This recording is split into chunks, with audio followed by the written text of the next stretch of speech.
वाल्मिक कराडला मकोका लागल्यानंतर आता केज न्यायालयात हजेरी. परळीत तणावपूर्ण शांतता, पोलिसांचा कडक बंदोबस्त.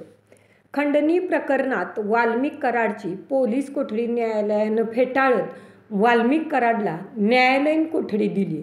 आता नेमकी आणि सविस्तर बातमी पाहण्या अगोदर बोलहटके न्यूज चॅनेलला सबस्क्राईब करा आणि व्हिडिओ आवडला तर लाईक करा. संतोष देशमुख हत्या प्रकरणानं राज्यातील वातावरण सध्या तापले. आवादा कंपनीकडून खंडणी मागितल्याप्रकरणी सीआयडीच्या ताब्यात असलेल्या वाल्मिक कराडला मंगळवारी मोठा झटका बसला.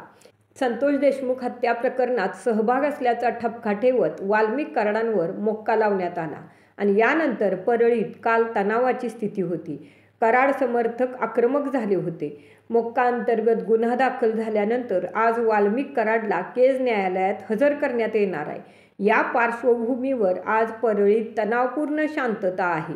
परिस्थिती संवेदनशील असून पोलिसांचा कडक बंदोबस्त करण्यात आलेला आहे. मंगळवारी वाल्मिक कराडला केज न्यायालयात सुनावणीसाठी हजर करण्यात आलं होतं. यावेळी खंडणी प्रकरणात वाल्मिक कराडची पोलीस कोठडी न्यायालयानं फेटाळत वाल्मिक कराडला न्यायालयीन कोठडी दिली.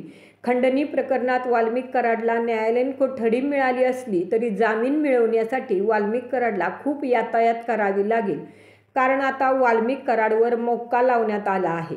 एखाद्या गुन्हेगारावर मोक्का लागतो तेव्हा बहुतांश काळ हा न्यायालयीन कोठडी आणि पोलीस कोठडी यामध्येच जातो. संतोष देशमुख हत्या प्रकरणात अजूनही एक आरोपी फरार आहे. या प्रकरणाची चौकशी पोलीस करत आहेत. पोलिसांकडून वाल्मिक कराडच्या भोवतीचा चौकशीचा फासही आवळला जातोय. त्यामुळं वाल्मिक कराडची सुटका होणं अवघड आहे. वाल्मिक कराडची राज्याबाहेर कुठं संपत्ती आहे का याचाही तपास अजून बाकी आहे. संतोष देशमुख हत्या प्रकरणी अखेर वाल्मिक कराडवर मोक्का अंतर्गत गुन्हा दाखल करण्यात आला आहे. वाल्मिक कराडवर मोक्का लावावा अशी देशमुख कुटुंबियांसह सर्वपक्षीय नेत्यांची मागणी होती.